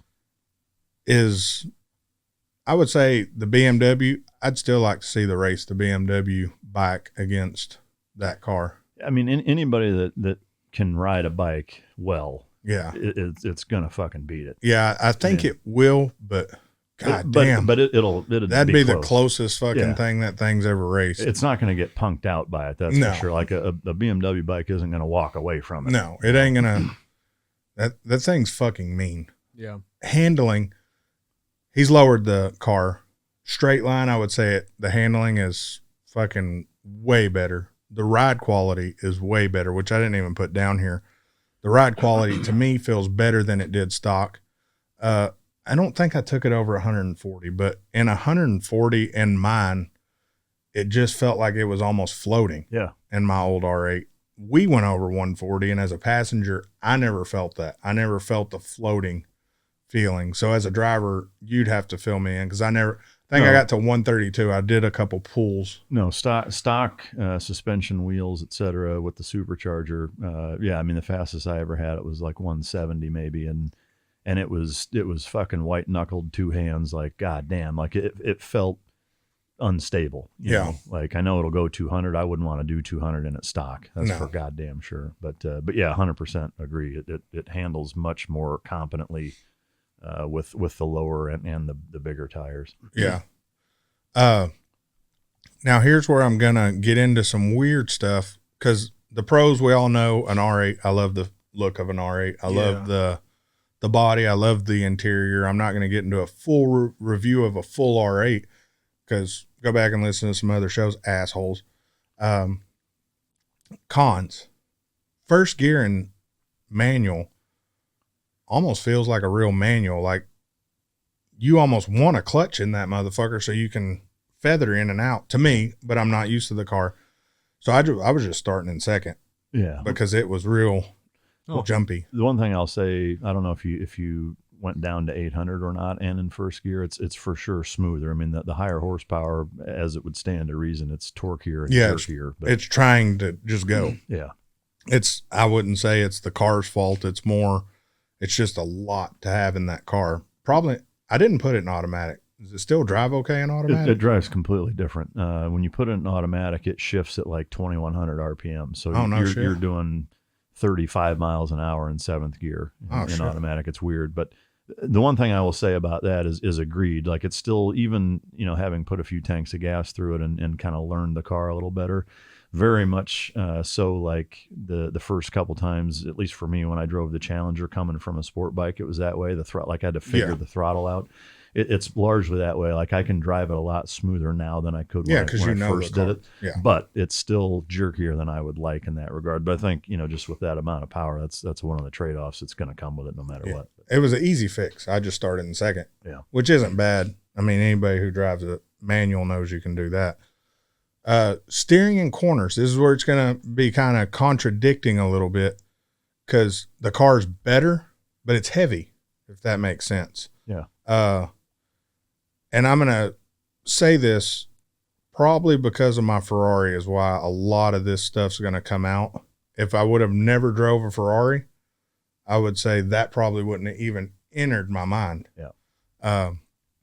But it's weird. It feels heavy, but not in a, I have it as a con, but I don't really think it's a con because to me, I'd almost, compared to a McLaren, I would take the heavy over the not there at all. Yeah, I mean, to me, not to interrupt your review, but to me, the best way I can describe how it feels, again, comparing it to cars that handle and steer way better, which ruins it, because when I first drove it, and that was the first supercar I've ever really had some time to spend with, I thought it handled phenomenally because it's coming from a fucking Subaru Forester or a Raptor truck, so it's like, holy shit, this thing's like on rails. No, it isn't. Not compared to some of the other things Ferrari, out there. What it seems like to me, and now having driven cars that handle and steer way fucking better, 911s, Ferraris, etc., is that the car feels heavy, but the steering is actually too light. Yeah. And it's just a shitty combination. That could be what it is too. It almost feels like you're working it. Yeah. Like almost a workout. Yeah. Like a torque pull. Yeah. It's not as responsive as it should be. Yeah. Which makes me slow down in curves. So I lose a little bit of connection. And that's why it went into the con side for me. Now, I had this positive. The turbos in that motherfucker are amazing. They sound so fucking cool, especially when you're doing the rolling anti-lag and you let off and you pop the rolling anti-lag and let that bitch boop, boop, boop, boop, and it starts popping. I was like, that's pretty badass. I had a little fucking Honda Civic come up, revving up at me, and I did that shit to him, and that motherfucker was like, like, yeah, bitch. But engine sound, turbo sound, fucking amazing. Engine sound, it's quieter than stock. To me, for some reason, it sounds quieter than stock. And that could just be me. I like louder cars. Mike likes quieter cars. So that's my opinion type deal. That's all subjective to the owner or whoever's driving it. So I would say there's less cons than there are pros, because that's pretty much all I have. And the pros are pretty solid. Yeah. So then I wrote this out. Sounds a little bit weird, but it was a love and hate type thing. It was more, and again, I put all this on the Ferrari. If I would have never drove a Ferrari, the review would have been totally different. And for some reason, it was really weird. Loved the speed, but hated the feeling of handling the car, if that makes sense. As a passenger, and this is fucking weird because I hate being a passenger. As a passenger in that car, it was more fun to be a passenger than the driver. Probably because I had no responsibility, and the feel, because I don't think you've ever been a passenger in it, the feel is fucking stupid as a passenger. All right. It's fucking dumb. It's scary to most people. Yeah. And I mean, it's violent, To me, I'm giggling like a motherfucker because you watch reviews of people getting thrown back in the seat and they're in a fucking 6-cylinder fucking Mustang. And it's like, bro, that don't have the power to do that. Shut the fuck up. Your review's stupid. That car has the power to do it anytime it fucking wants. So as a passenger, it's fun. And I think it's the G-force you feel. Yeah. So would I own it as an only supercar? How it's built right now? No. Now, we talked about it last week. In my opinion, does not change. If I were to buy another R8 or even a Huracan, which I prefer the R8, maybe a Performante, but still VF supercharged, but I think lowered. Yeah, and maybe E85 supercharged. Yeah, where you do, yeah. Because you get up into the 750, 800 wheel, and that's bringing it more on par with with the turbo. But that's a pain in the ass. But I mean, it's not even more of a pain in the ass than what I'm dealing with. It's almost easier than what you're dealing with. It's for sure no harder. You know, so as a race car, still I'll hold my ground on what I said last week. That fucking car, straight line, I would have it as a race car. If I had stupid amounts of money, which we both hope to get, I would have that car as a fucking race car. Y'all want to go fuck with some shit on the track? Fuck that. Put the Ferraris up and go get that motherfucker and just fuck people up. Yeah. To me, what did I put here? I can't even read my own typing. I was typing as my wife's coming up. As an all-around car, it's the supercharged thing.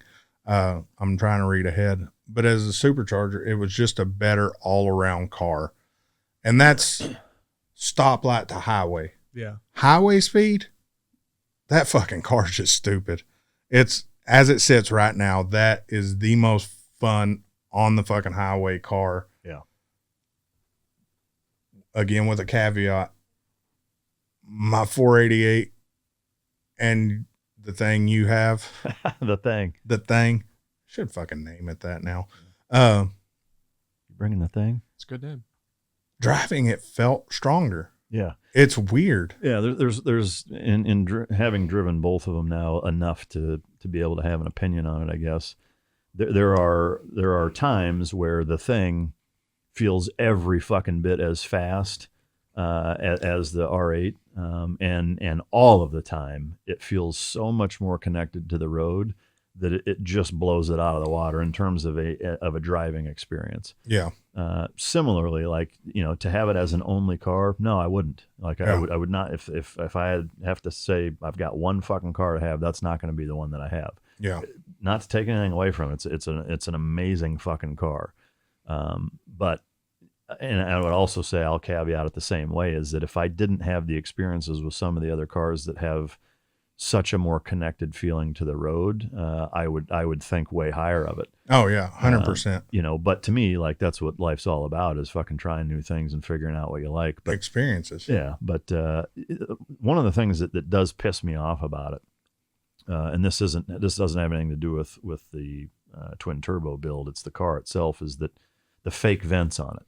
Yes. Right. Is that not only does it piss me off that they're fake, because you can tell that they're fake and that's cheese dick. What pisses me off about it is if they were real, it would be way more connected to the fucking road.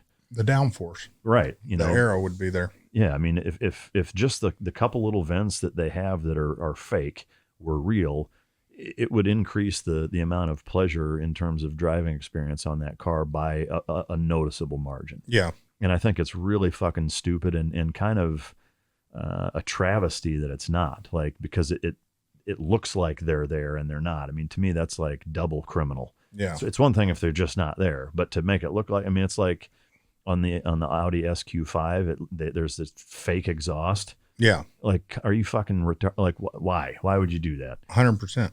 So Audi's horrible about that, though. Yeah. Even my RSQ8 has louvers and fake vents all over it. And it's like, I mean, to me, it's so fucking lame. I'd rather you round the fucking panel than fucking do that shit. Yeah. But in terms of, to add on to your review of it, I guess the biggest thing that I don't like about the drivability of it is, beyond the jerkiness starting out and just, at the lower power bands, is also slowing down and upshifting.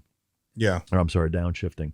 Is it shifts violently and not in a good Ferrari violent way where it jerks you around. Yeah, like it feels like you're fucking the car up. It downshifts so fucking hard. I thought I had that in here.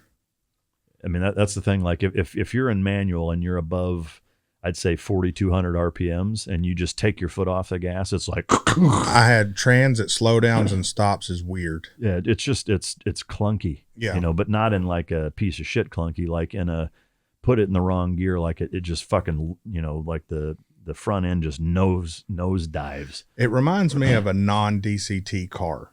Yeah, a little bit. So if you're driving, so I seen your face, Zach, DCT's dual clutch transmission, which means it performs as an automatic, but it's still a manual. You Is there can a clutch in it? Yeah, it still has a clutch. You thought that was Dick Camel Toe, didn't you? Yeah. So shit, how did he know? So Dick Camel Toe, what's that have to do with cars? Dick Camel Toe. So Porsche has it, but it's named something fucked PDK. up. Yeah, PDK, but it goes into some weird fucking shit. Yeah. Lamborghini has it, Audi has it, Ferrari has it, McLaren has it. McLaren's is actually McLaren and Ferrari, I would say, are way up there. The PDK is still the top of the food chain with it. Ferrari would be second. Cool thing about McLaren's, you can toggle switch your fucking, but what it does is it's still a manual, but it's got a dual clutch in it that knows when you're shifting. So it's so fast, it knows when you're shifting, and it's shifting before you as a human could push your foot down and pull the gear. So what I mean by his car with a dual clutch feels like a regular car. Say you're in an old 5.0 Mustang, or even a new one for that matter, and you're driving a standard. Fuck, you could do it in a 4-banger right now. You're in third gear, doing 30 miles an hour. Oh, fuck a stoplight. And you throw that bitch into first and let off the clutch on accident, and that motherfucker nosedives. Yeah. Because the engine's trying to brake and catch up. Yep. And that's the one thing I would say, you know, that you don't get, especially stock and even with a supercharger, is that it still drives the way that it's supposed to. You know, Yeah. it alters the personality in terms of how the car drives noticeably. And I will say, even compared to Ferrari, the Ferrari dual clutch and the 911 PDK, that I actually have enough experience to feel like, you know, I'm comfortable in stating my opinion on it, is that the stock R8 transmission, when you're manually shifting, is the fastest and smoothest of any car I've ever driven. And I know that, you know, every fucking big car reviewer blogger out there would disagree with me. To me, Actually, Nick at VF wouldn't. Yeah, I mean, to me, it's the fastest, smoothest, and I think for me that it feels so, it is so fucking smooth, it makes it feel faster. Maybe is maybe what it is, but it's the most buttery smooth, like refined shifting experience of any car I've ever driven. When that motherfucker is stock, it's unbelievable. And that's why Audi is Audi and Lamborghini is Lamborghini. Yeah. It's actually a tune, which I learned this from Nick at VF. We were talking about it, and I was like, why are the R8s quicker than the Huracans? And he said, it's driver. He said, in that transmission, the Huracans have a program to feel stronger, and it's all in the shift. It's all the computer tuning. Yeah. And an Audi is for a gentleman. It's a gentleman supercar. Well, thank you. Yeah. I feel like you're a scholar and a gentleman. But it's made to be smooth. Yeah. Take the wife out. She don't want to be jerked the fuck around. You want her to jerk you off, That's not right. be jerked around. So that's the difference. The Audi is, you're more confident if it's, oh, fuck, I'm fixing to be jerked back. No, if you can just click the fucking gears. No, it's buttery fucking smooth. Yeah. Oh. And that's why Nick at VF prefers the R8 over the Huracan. I will say that a Performante does feel different than a stock Huracan. Oh, yeah. We need to go drive some of those fuckers. Yeah. I think Speed Vegas has them. All right. If not, we can go rent them from Houston at Houston Acosta over there at Royalty, and he'll let you drive the fuck out of them. Oh, shit. Yeah. Fucking A. That's where I drove the shit out of So them. here's the burning question then. You know what else I have, bike, car, fucking everything else wise. Do you keep it? The R8? Yeah. No. You'd never drive it having the other car that I have? No, fuck no. Fuck no. I don't know how you drive your truck knowing the other car. No, it's like, I'd almost be at U-Haul putting a trailer hitch on the back of my shit, fucking driving that bitch around. It's, you guys will know soon. We have a video of it and we're going to release it. No. Yeah. I will say, you know, again, like having driven the thing. Yeah. It has easily ruined every other fucking car I've ever driven. That thing has ruined my fucking car. Yeah. Which is saying a lot. It's saying a lot because I love my fucking car. it's literally the only car I would fucking cheat on my other car with. Damn. It's like my bucket list car. Yeah. And it wasn't. I mean, I loved the car. The thing, I loved it. Loved the look of it, but I never fucking drove one. And then when he was like, here, take it. Fuck, I got dressed so fucking fast, head over. Man. Well, life's about sharing, isn't it? And who the fuck is Sharon? Zach? yeah. Who the fuck? Yeah, Zach. What's wrong with you? But yeah, I can't wait for everybody to find out what it is. But that car. No, it's something special. With the, what I know you would probably replace the R8 with, I think you would have more fun. Yeah, maybe. Probably. Because at the end of the day, and it's like we talked about in the garage the other day, if we want something fast to put up against all the cars, we have one of the fastest things in my garage that we could use as a ruler. $20,000 motorcycle. Yeah, versus a $200 and something thousand R8. Mm.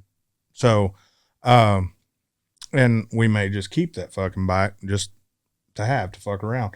But who knows, if shit goes right, we may just have all these motherfuckers. That's right. Yeah, like I said, this was the hardest one for me to do because I had to go into it when I'm reviewing anybody's car. If like a dealer tells me, hey, go review this car, fucking easy. This car is a piece of shit. I don't give a fuck. Done. But when I'm doing a friend's car, and especially a really close friend, You ain't going to hurt my feelings. no, I know that. It's not the fact that I'm going to upset you, but I don't. You're going to be thorough. I'm going to be thorough. Yeah, you're and going I'm to do every step. Like, yeah, it's I'm not legit. going to sit there and fucking be like, well, you know, so I can get the next review out of it. Right. No, I'm going to be 100% honest. And to me, I with what you have and that, which it's not like, oh, I got to get rid of one or the other for you. No. Yeah, to me, it's not. Yeah, I mean that's the tough part. Like I don't need to get rid of it. It's When I pulled up to the studio and that R8 was there, I'm not gonna lie, I was fucking surprised.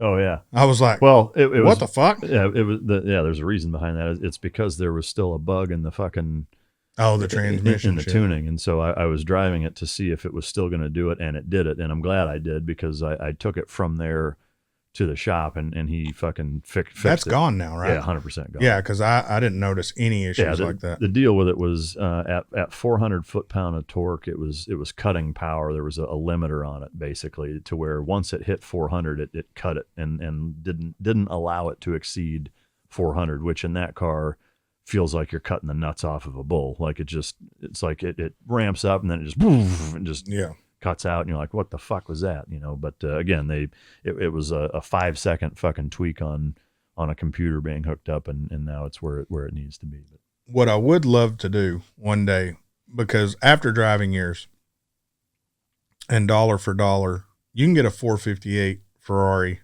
pretty cheap if you look hard enough. a regular 458, not Yeah. a Speciale. Not a Speciale. That's No. a $400,000 fucking. Yeah, that's still damn near $500,000. Yeah.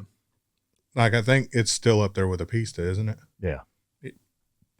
I would almost like to take a 458 comparatively to an R8 price wise, drive and see which one's better. I think if you put the same magic touch, if you twin turbo to 458, I think because Ferrari is such a better handling car, I think it would. I think you'd have the same opinion. You'd be like the 458 all day long. Yeah, because what is it? UGR has a kit for them. Yeah, they have a twin turbo kit for them that'll make I think right at around 800 wheel. Yeah, I looked at one of those, and that bitch sold before I could buy it. It's a good looking car. Bitch was blue. Yeah, I like the hood on. I like the air intake hood on the 458. It looks real aggressive. Yeah. Yeah, but an R8 to me, I'll say it over and over till I'm blue in the face.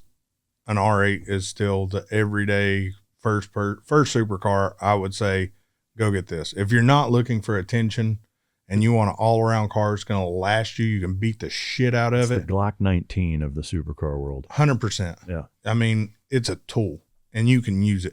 You could daily that bitch and not worry about shit.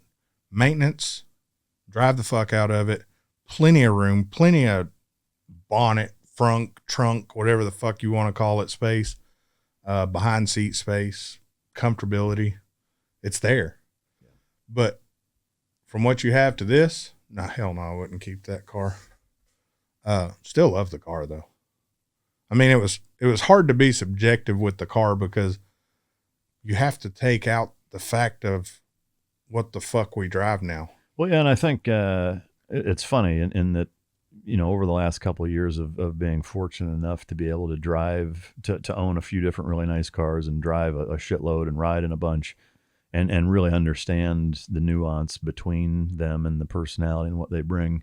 I remember watching Doug DeMuro videos a few years ago thinking like, what do you mean the fucking steering isn't that great in this car? Fuck you. Like, you elitist piece of shit. Like, it's like the handling's okay. Like, fucking okay. That's a fucking $250,000, whatever. Mm-hmm. And it's like, now I get it. Like once you have driven enough things that where you can actually discern what the difference is, then yeah, like it absolutely makes sense. And that's kind of the weird irony, I think, of getting more experiences with cars is that, in some ways it's awesome because you figure out what you like, but in other ways it kind of sucks because it taints things that you previously enjoyed that now you don't because of it. Yeah, 100%. It's like really hot bitches. Yeah.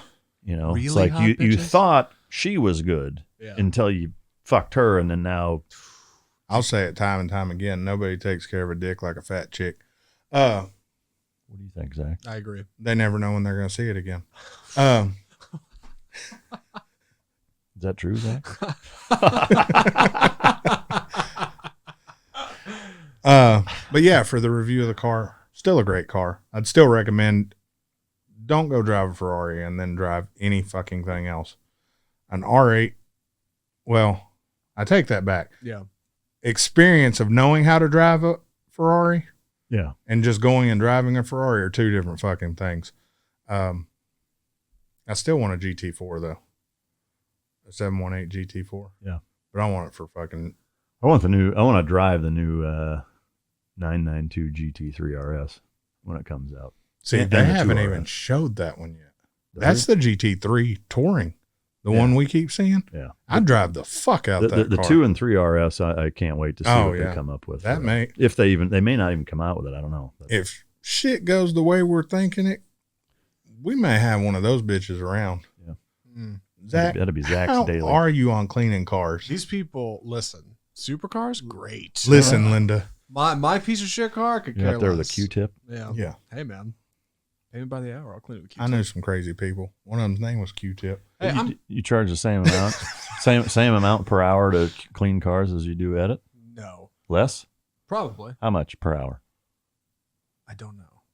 You get back to me. I'd have to look at some rates. Yeah, I'll get back to you. I was fixing to say, I don't think we could afford him even if we're where we are for editing. Hold on, I'm curious. Saying the R8 is like the Glock 19 of supercars is high praise. And of course, there's stuff that drives better. I get that, but that's not nothing. That's a big fucking title. Like, so I'm curious. Yeah. So for me, not knowing, having never driven a supercar, say we go out to a track, would you tell me first one ever, hopping in an R8? That's where you start. Absolutely, depends on the track. Okay. No, I mean, to me, it depends on what your goals are too. You know, like the one thing I will say in the pro list of putting you in an R8 first is it's like white rice with the glycemic index. Okay. Like it's the 1.0 gold standard of this is what you can compare everything else to. It drives as good or better or worse. Yes. Like it's kind of a universal metric. A benchmark. Yeah. Yeah. For quality. So in that way, I think it makes sense too. Makes sense. No different than like, hey, your first gun, do a Glock 19. Not, something that sucks like don't do a fucking Beretta. Yeah. Now there's other trains of thoughts that say, no, shoot a Beretta first or drive a fucking Mustang or whatever first so that you can appreciate, the other things. And there's valid points to that too. So I don't know that there's really a right or wrong answer.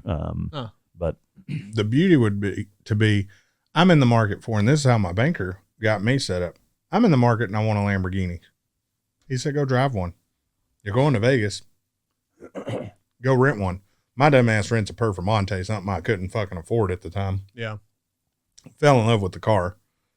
And I ended up with a fucking McLaren. Right. Yeah. But I got the next best thing. Next was the R8. But if we went to a racetrack, that's a different type of environment to me. Very much so. I don't think it gives you the daily feel. No, it doesn't. And to your point, I could not agree more. Like the R8 is the most daily drivable supercar, similarly to a 911 Turbo S. But I think you do get a little bit more of a special experience with the R8 than you do a 911 because it does look a little more like a supercar, a lot more. Yeah. But an R8 compared to a McLaren, a Ferrari, a fucking, any of the other big boys, it doesn't have that specialness. And I think that, for me, that's kind of the thing is that the thing, when you get in that every time, like it's a fucking experience. Yeah. And it's a special experience for anybody that gives any half of a fuck, 2 squirts of piss about cars and driving will understand that is that when you get in that and every second that you're driving it, you feel special. Yeah. You absolutely feel special driving it. And the experience itself is mind-numbingly enjoyable. Yeah. The R8, on the other hand, is something where you don't get that same level. It's fun. Right. But it also makes you want to drive it to just go somewhere quick. Whereas getting in the thing, that there is kind of almost a ritual of I'm getting in it just to drive. Right. Yeah. Because that's also a car I don't feel real comfortable pulling into fucking Chick-fil-A and going through the drive-through or parking at Olive Garden during lunch. Yeah. I wouldn't really want to fucking do that either. So it is kind of apples to oranges that way, in that the R8 is more of a daily driven car. Not that you couldn't do that with the thing. It's just there's a lot of things that I wouldn't really want to do other than just fucking drive it because it's that special of a thing. That's really cool. Yeah, no, the R8, you're going somewhere. This thing, you're just going, and that's what matters. Yeah, the fact that you're on the journey is what is important. That's so cool. Yeah. And I mean, you're going to get there. We're going to help you get there to where you have a supercar or a sports car and you feel good about it. I mean, it might be a Miata, but start small. I'll put you behind the wheel of the fucking R8 right now. If we do, some good video. I didn't wear my brown pants. If we do, that motherfucking camera's going in that just motherfucker. Put a trash bag around your waist. Old school. I got some Walmart bags. Do you? Yeah. I don't know if that'd fit. Let me get 2 or 3 time together. You're killing me, Smalls. Thanks. What else you got? You got any other questions about cars? We're long now, right? We're long. I know we're in overtime here. Yeah, I'm sitting here. That's what she said. Fucking his dollars are clicking up in my head like no, fuck. Let's explore this. That's right. Yeah, let's go for another half hour. Why don't we? Can we cut this into half? No, I want to see if you guys any thoughts on the new mask regulations in Texas. I mean, talk about them here when I have to. I don't know. I mean, to me, it's a short conversation. Is that I'm glad that that's happening, but to me, it's a year too fucking late. It should have never happened in the first place. Yeah, I mean, plain and simple. And I am frustrated with my fellow statesmen and women in how many of them are willing to turn over their fucking freedom that way. It's not about safety. Like to me, it's about freedom. With great freedom comes great responsibility. And if I've said it a million fucking times, if you're that worried about it, you're welcome to stay the fuck home. You can order every fucking thing you need. And if you're high risk or you're super scared or whatever, stay the fuck home. Right. Otherwise, let people live their goddamn lives. I mean, how many people are walking around wondering, for the last every fucking year they've been alive and out walking around amongst society during flu seasons? Do you think about the people that you killed by not doing that? I doubt it. No. Right? Or any other fucking virus that you may have given somebody with a weakened immune system because you finger fucked your face before you walked into Walmart, and then finger fucked every piece of produce before you picked it up. Yep. No, I guarantee you're not worried about that. So that makes you a hypocrite, and one of the worst kind when it's based off of fucking morality in terms of being a social justice warrior about it and throwing a fucking stone in a glass house like your shit doesn't stink. Like, fuck you. Yeah. It drives me nuts. It's about what I expected. Matt, any thoughts? Yeah. What that motherfucker said. What he said. You're the guy in the rap song in the background I'm going, the hype guy. Yeah. Yeah. Yeah. Every third bar. Backtrack. Yeah. Well, what? Yeah. Perfect. No, that's pretty much summed it up. Hey, man. Yeah, same here. Yeah. Jesus. Well, shit, that's it for this show. We'll check you next time. Check us out on all the bullshit. Patreon, your mom. Choke yourself? What? Yeah, go choke yourself, bitches. That's Mike's thing. Yeah. Oh, we'll post a picture of that next show. What's that? I bought Mike something. Yeah. Did you? Yeah. Fucking hell of a gift. But that's it. What? I was going to say it was a button that came with a free motorcycle. Yeah. It was a $25,000 button that came with a free. He bought me it. Yeah. I'm a giver. I don't know what that means. But Ask my wife. I feel like you guys are putting bait out here. That'll to make take sense. it. And I don't. Yeah. All right. Zach, you're getting wily. Yeah. That's true. I don't know what to expect anymore. Street here. smart. Jesus. Yeah. We're helping you get street smart. It is true. Yeah. That's right. Science, bitch. Yeah. All right, guys. Thanks. See you next time, bitches.